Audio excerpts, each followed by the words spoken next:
नमस्कार दोस्तों, कैसे हैं आप सभी। आशा करता हूं कि आप स्वस्थ होंगे, सुखी होंगे और प्रसन्न होंगे। श्रीमद् भागवत गीता में आपका स्वागत है। हम यहाँ पे समझने का प्रयास करते हैं कि जो आपके प्रश्न हैं, अर्थात जीवन के प्रश्न, आपने स्कूल समय में, कॉलेज में और विभिन्न प्रकार के एग्ज़ाम के लिए बहुत सारे प्रश्न सॉल्व किए होंगे। परंतु जो जीवन के प्रश्न हैं, जीवन को लेके जो चुनौतियाँ हैं, आप उसे किस प्रकार सॉल्व करते हैं। तो इस बात को लेके जो हमारी चाह है, जो हमारी इच्छा है कि हम उससे अवगत हों, क्योंकि पूरे जीवन इसी प्रकार की जो चुनौतियां हैं, ऐसे जो प्रश्न हैं, उन्हें सॉल्व करना ही पड़ता है। वो चाहे परिवार को लेके हो, चाहे संसार को लेके हो, किसी भी वस्तु को लेके हो, अपने होने का बोध हो, कुछ भी जो आप निर्णय लेते हैं उसमें आपके सोच की जो प्राथमिकता है वही सबसे मायने रखती है, और उसको आप किस प्रकार से प्रकट करते हैं, किस प्रकार से ने उसको एग्जीक्यूट करते हैं, ये बहुत निर्भर करता है। तो जो आपकी थॉट प्रोसेस बनती है, जो आपका अपना सोच बनता है, वो किस प्रकार से बनता है, किस प्रकार से चीज़ों पे अप्लाई होता है, इन सबको जानने की अति आवश्यकता है। तो श्रीमद् भागवत गीता, बहुत सारे आपके जो मन में प्रश्न होते हैं जीवन को लेके, निर्णयों को लेके, आपके होने वाले जो घटनाएं हैं वो किस प्रकार से हो सकती हैं, ईश्वर को लेके कैसे हम इस संसार से मुक्त होकर उन्हें प्राप्त कर सकते हैं। तो ये सारी बातें जो है श्रीमद् भागवत गीता में श्री कृष्ण ने अपने अमृत रूपी शब्दों से उसे जो है बताया है, समझाया है। अगर उस बात को हम समझने का प्रयास करें, तब जो है हमारे जीवन भी एक अलग तरीके से मुड़ सकता है और सही दिशा में जा सकता है। तो उसी बात को समझने के लिए आइए समझते हैं और जानने का प्रयास करते हैं। त्रिभिर्गुणम यैर्भावैर्भि सर्वम इदम जगत मोहितम नाभिजानाति मामेभ्यः परम व्ययम्। कहते हैं सात्विक, राजस और तामस, इन तीन गुणों के कार्य रूप भावों से ये सारा जगत मोहित हो रहा है। तो इन तीन गुणों के बारे में हमने कई बार जो है पढ़ा है कि जो हर एक व्यक्ति के अंदर जो गुण होते हैं वो तीन भागों में बांटा गया है। एक सात्विक, दूसरा राजस और तीसरा तामस। तो इन तीन गुणों के कार्य रूप भाव से ये सारा जगत मोहित हो रहा है। अर्थात इसी में जो है बहुत सारे व्यक्ति सात्विक गुण के होते हैं, बहुत सारे राजसी होते हैं, बहुत सारे तामसी होते हैं। और ऐसा जरूरी नहीं कि कोई व्यक्ति एक ही गुण से जो है पूरा विद्यमान हो सकता है किसी के अंदर सात्विक गुण ज़्यादा हैं, राजसी कम है, तामसी कम है, या किसी के अंदर राजसी ज़्यादा है तो तामसिक और सात्विक कम है। किसी के अंदर तामसिक गुण ज़्यादा है तो सात्विक बहुत कम है, राजसी कम है। तो इस प्रकार से मिला जुला जो है ये पूरा संसार जो है आपको मोहित कर रहा है। और इसलिए लोग इन तीन गुणों से परे मुझ अविनाशी को तत्व से भली प्रकार नहीं जानते। तो जब इन तीन गुणों से लोग तीन गुणों से जो परे हैं, अर्थात मैं जो हूँ, इसे जानने के लिए आवश्यक है कि इन तीन गुणों से जो है वो परे जाए। और मैं इन तीन गुणों से परे हूँ, अर्थात जब तक अंश मात्र भी गुणों का आवरण विद्यमान है तब तक कोई मुझे नहीं जानता। तो जब तक आप इन गुणों से विद्यमान हैं, आपके अंदर ये सारे संसारी गुण विद्यमान होते हैं, लेश मात्र भी अगर होता है, थोड़ा भी होता है, अंश मात्र भी गुण अगर है, तो वो जो है मुझे नहीं जान सकता। उसे अभी और चलने की आवश्यकता है, वो अभी जो है राही है। तो आप उसे जो है चलते जाना है उस रास्ते में ईश्वर को प्राप्त करने की। आगे क्या कहते हैं कि दैवी होश्या गुणमयी मम माया दुरत्यया मामेव ये प्रदंते माया मेताम तरंतिते। वो कहते हैं ये त्रिगुणमयी मेरी अद्भुत माया दुस्तर है, किंतु जो पुरुष मुझे ही निरंतर भजते हैं वो इस माया का पार पा जाते हैं। वो यही कहते हैं कि जो त्रिगुणमयी मेरी अद्भुत माया, अर्थात सात्विक, राजसी और तामसिक गुण, इससे जो इन गुणों से जो व्यक्ति युक्त हैं, इनसे परे जब जाते हैं तो मुझे प्राप्त करते हैं। तो जो व्यक्ति मुझे निरंतर भजते हैं वे इस माया का जो है पार पा जाते हैं। और ये माया है तो देवी, परंतु अगरबत्ती जलाकर इसकी पूजा ना करने लगे, इसे पार पाना है। तो ये माया ऐसी नहीं है कि आप इसका जो है अगरबत्ती और धूप बत्ती से जो है जलाकर जो है पूजा करने लगे। वो उस तरीके से आप नहीं प्राप्त कर सकते। तो प्राप्त किस तरीके से कर सकते हैं? नामाम दुष्कृतिनो मूढ़ा प्रपदन्ते नराधमा माययाप्यथ ज्ञाना आसुरम भावम आश्रिता। वो कहते हैं जो मुझे निरंतर भजते हैं वे जानते हैं, फिर भी लोग नहीं भजते। भजने का मतलब ये है कि जो विचार है व्यक्ति का वो शून्य हो जाए। वहाँ पे उसके जो दोषपूर्ण विचार आते हैं उन्हीं विचारों को लेके वो व्यक्ति सदैव घूमता रहता है और उसे ये नहीं पता होता कि जो विचार उसको भ्रमित कर रहे हैं वो उसको ईश्वर की पहुंच से दूर कर रहे हैं, उसके लक्ष्य से है दूर कर रहे हैं। जैसे व्यक्ति कोई काम करना होता है और उसके लिए वो बहुत ज़्यादा फोकस होता है, अपना पूरा सर्वस्व देता है, लेकिन बहुत सारे ऐसे अवरोध आते हैं जो उसके काम में बाधा उत्पन्न करते हैं और ये बाधा जो है उस व्यक्ति को पीछे ढकेलता है, उसके लक्ष्य से दूर ले जाता है। तो हमें उन बाधाओं को समझना है, जानना है। तो वही कहते हैं कि जो मुझे निरंतर भजते हैं वही जान पाते हैं, फिर भी लोग नहीं भजते। उन्हें पता है कि बिना भजे, बिना समझे मुझे प्राप्त नहीं कर पाएंगे, उसके बावजूद भी वो नहीं भजते। माया के द्वारा जिनके ज्ञान का अपहरण कर लिया गया है, ये जो माया है, माया क्या, जो ये संसार है, जो प्रकृति दिख रही है, यही माया है और इसी में जो है व्यक्ति आकर्षित है क्योंकि वो अपनी इंद्रियों पर जीवित है, अपने मन पे चल रहा है। तो वो माया जो है उसके लिए वो संसार है और उसी संसार में ही उलझा रहता है व्यक्ति और मरते दम तक इसी में जो है जीवित रहता है और उसे ये पता ही नहीं चल पाता कि इसके जो परे प्राप्त करने की स्थिति है, ईश्वर को जानने की स्थिति है, वो वहाँ तक पहुँच नहीं पाता। तो वो जानता है कि ईश्वर को प्राप्त करने के लिए भजन करना पड़ेगा, हमें उन विचारों से मुक्त होना पड़ेगा जो आपकी इंद्रियों से संबंधित हैं, मन से संबंधित हैं। लेकिन जो आसुरी स्वभाव को धारण किए हुए हैं, मनुष्यों में अधम, काम, क्रोध आदि दुष्कृतियों को करने वाले मूढ़ लोग मुझे नहीं भजते। तो जिनके आसुरी स्वभाव हैं, कौन से आसुरी स्वभाव? कि मनुष्यों में जो अधम है, काम है, क्रोध है, ये जो दुष्कृतियां हैं उनको करने वाले मूढ़ लोग मुझे नहीं भजते। अर्थात वो निरंतर इस संसार में लिप्त रहते हैं और अपने मतलब के हिसाब से, अपने प्रयोजन के हिसाब से वो कार्य करते हैं। तो उनका जो स्वभाव है वो ऐसा हो जाता है कि वो अपने आप को उससे भिन्न पाते हैं, उससे अलग पाते हैं और उनकी भिन्नता उन ईश्वर से जो है उनको अलग ले जाती है, उनको जो है अलग खींच के और उनके लक्ष्य से भटकाती है, उन्हें जो है उनके ईश्वर को प्राप्त करने से दूर करती है। तो अगर आपको ईश्वर को प्राप्त करना है तो जो ये सांसारिक दुविधाओं, सांसारिक जो वासनाओं में, विषय वासनाओं में आप फंसे हुए हैं, इससे निकलना पड़ेगा और करना ही पड़ेगा। तो इसके लिए आप अगर सोचे कि कोई ऑप्शन हो, so there is no choice, you will have to do it, और करना ही है।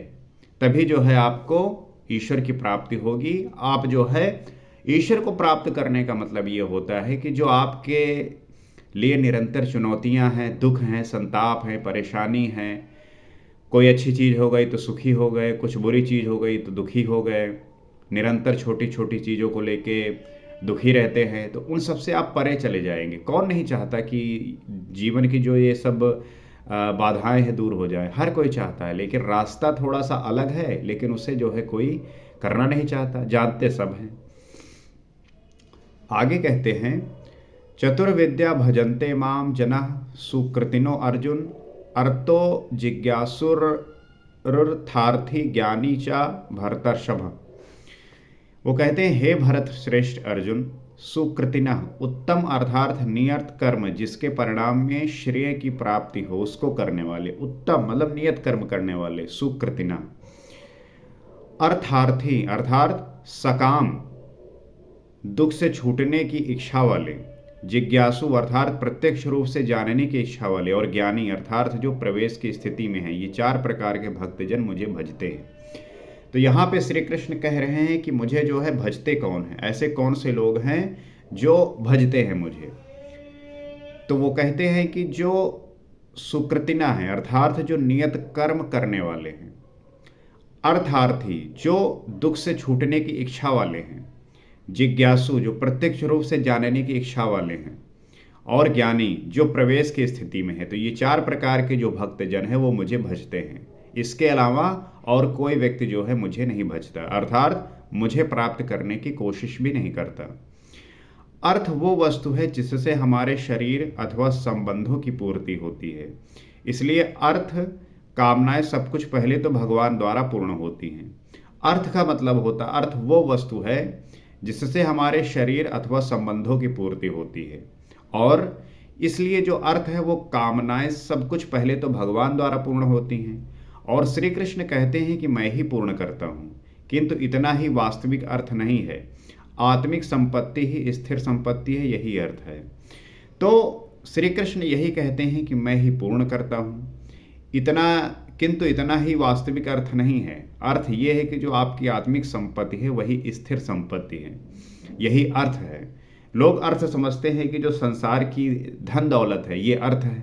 अगर कहा जाए संसारी भाषा में तो यही है, परंतु वहाँ पे अर्थ का मतलब है कि जो आपका आत्मिक संपत्ति है वही स्थिर संपत्ति है। और उसके लिए जो है व्यक्ति को जाना चाहिए, ना कि धन और जो आर्थिक स्थिति सुधारने के लिए व्यक्ति अलग अलग प्रयोजन करता है और उसमें भी असफल होता है, विभिन्न प्रकार की परेशानियां झेलता है, तो उससे जो है वो पार पा सकता है। और आत्मिक जो संपत्ति है उसके लिए वो अपना अर्थ निर्धारित करे।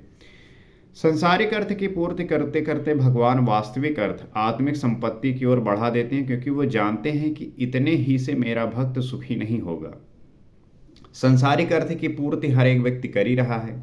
आप देख रहे होंगे, नित्य सुबह व्यक्ति उठता है, काम करने जाता है, ताकि वो जो है उस अर्थ को कमा सके जिससे वो अपना जीवन चला सके। व्यक्तियों से पूछो कि जीवन का क्या उद्देश्य है, तो कहेंगे भैया रोटी कमानी है। और क्योंकि जब रोटी व्यक्ति कमाता है तो पूछोगे क्या उद्देश्य है, तो बोलता है जीवित रहना है। तो क्या आपके जीवन का उद्देश्य सिर्फ यही रह गया है कि आपको रोटी कमानी है, या सिर्फ ये उद्देश्य रहा है कि आपको सिर्फ जीवित ही रहना है, जीवन बचाए रखना है? लेकिन जो वास्तविक अर्थ है वो आत्मिक संपत्ति की ओर बढ़ा देते हैं, क्योंकि वो जानते हैं इससे मेरा भक्त सुखी नहीं होगा। जिस अर्थ के तलाश में आप नित्य ऑफिस जा रहे हैं, कार्य कर रहे हैं, उससे जो है आपका मन जो है संतुष्ट होता नहीं। आप नित्य कहीं ना कहीं खोए रहते हैं, आपका काम में मन नहीं लगता। आप जो है सदैव यही चाहते हैं कि कुछ ऐसा घटित हो कि ये जो परेशानी है दूर हो जाए, लेकिन आप शायद जिस चीज़ को जानना चाहिए उसका प्रयास नहीं कर रहे हैं। तो आत्मिक संपत्ति भी उसे देने लगते हैं। तो जब कोई साधक ईश्वर को प्राप्त करने की कोशिश करता है, नियत कर्म करता हुआ लगा रहता है, तो उस व्यक्ति को जो है ईश्वर वो आत्मिक संपत्ति की ओर ढकेलते हैं, उसकी तरफ ले जाते हैं। और रामचरितमानस में तुलसीदास जी लिखते हैं कि लोक लाहु परलोक निबाहु। लोक में लाभ और परलोक में निर्वाह, ये दोनों भगवान की वस्तुएं हैं, अपने भक्त को खाली नहीं छोड़ते। तो लोक में जो लाभ है और परलोक में जो निर्वाह है, ये दोनों भगवान की वस्तुएं हैं, और अपने भक्त को खाली जो है ईश्वर नहीं छोड़ता। अर्थात अगर वो नित्य नियत कर्म करता हुआ अपने ईश्वर को प्राप्त करने की कोशिश कर रहा है, तो वहाँ पे ईश्वर का जो ईश्वर चाहता है कि वो जो है उसे वो सही प्रकार से उस रास्ते को संभाल सके, उस रास्ते से होता हुआ आगे निकल सके। क्योंकि यहाँ पे जो खींचने वाले लोग होते हैं वो इस तरीके से होते हैं कि जो अवरोध उत्पन्न करते हैं, लेकिन ईश्वर जो है वो पुश करता है आपको। आपका जब ध्येय होता है, आपका जब लगन होता है, तो उसमें कहते नहीं कि जब आप कोई चीज़ प्राप्त करने की कोशिश करो तो प्रकृति भी मदद करती है। तो वो प्रकृति इसी प्रकार से हम ईश्वर को जान सकते हैं कि वो हमें पुश करता है, वो हमें आगे की ओर ले जाने की कोशिश करता है। तो आर्ता जो दुखी हो, जिज्ञासु, समग्रता से जानने की इच्छा वाले जिज्ञासु मुझे भजते हैं। तो मुझे समग्रता से जानने की जो इच्छा वाले हैं वो भजते हैं, और साधना की परिपक्व अवस्था में दिग्दर्शन, प्रत्यक्ष दर्शन की अवस्था वाले ज्ञानी भी मुझे भजते हैं। तो जो साधना की परिपक्व अवस्था वाले हैं, दिग्दर्शन हैं, जो प्रत्यक्ष दर्शन की अवस्था वाले ज्ञानी होते हैं, वो मुझे भजते हैं। तो इस प्रकार 4 प्रकार के भक्त मुझे भजते हैं, जिनमें ज्ञानी श्रेष्ठ है, अर्थात ज्ञानी भी भक्त ही है। तो जो 4 प्रकार के भक्तों का हमने जिक्र किया, ये जो है मुझे भजते हैं और उनमें जो सबसे श्रेष्ठ है ज्ञानी, वो भी जो है मुझे ही भजता है। और इन सब में भी आगे हम इसके बारे में अगले एपिसोड में बात करेंगे। तो ईश्वर को कौन लोग भजते हैं? जो संसार में व्यक्ति जी रहा है, जो संसारिक जीवन को जी रहा है, क्या ये भजते हैं? नहीं। उन्होंने बताया कि मुझे भजने वाले 4 लोग होते हैं। एक सुकृतिना, एक जो है अर्थार्थी, तीसरे जो है आर्ता और चौथे जो है जिज्ञासु। ये 4 लोग मुझे भजते हैं। बाकी तो संसार में लिप्त हैं, इसी में आसक्त हैं और इसी में जो है वो रह गए हैं और इसी में जीवन अपना बिता रहे हैं। लेकिन हमारा यही उद्देश्य है और हम में आप में भी बहुत ऐसे व्यक्ति हैं जो इन चारों कैटेगरी में नहीं आते, और जब तक इनमें आएंगे नहीं तब तक आपको वो आनंद, वो सुख, वो ईश्वर की प्राप्ति नहीं हो सकती। आप सोचते हैं कि मैं जो है अगरबत्ती, धूप बत्ती, दीपक जला के ईश्वर को प्राप्त करूं, तो आपके मन की शुद्धता के लिए, आपके ये होने के लिए ठीक है, परंतु ईश्वर को प्राप्त करना किस प्रकार से संभव है? क्या हम करके, क्या हम जानकर उन्हें प्राप्त कर सकते हैं, उनके शरण में जा सकते हैं, उनके हो सकते हैं? उसके लिए आवश्यक है कि आप सही चीज़ों को समझें, अन्यथा बेकार में अगर आप माथा पीटेंगे तो आपका सिर ही फटेगा। तो बेहतर है कि चीज़ों को अच्छी तरीके से समझें और ईश्वर को प्राप्त करने का प्रयास करें, क्योंकि वही जो है आपके सारे दुख, सारी बेचैनी, परेशानियों को हल करेंगे। तो श्री कृष्ण जिस प्रकार से वो ज्ञानों का ज्ञान बता रहे हैं, ज्ञान समझा रहे हैं अर्जुन को, उसी प्रकार से हम भी जो है इस बात को समझ सकते हैं। तो उम्मीद करता हूँ कि ये बातें आपको समझ में आई होंगी और इसी प्रकार से आप नित्य इन बातों को समझते रहने के लिए, अपने विचारों का आदान प्रदान करने के लिए और इस चर्चा को एक अच्छे स्तर पर ले जाने के लिए आप जुड़ सकते हैं। इस चैनल को सब्सक्राइब कर सकते हैं, फॉलो कर सकते हैं, ताकि हम नित्य इसी प्रकार से आपके साथ इन बातों को जो है शेयर कर सकें और जान सकें।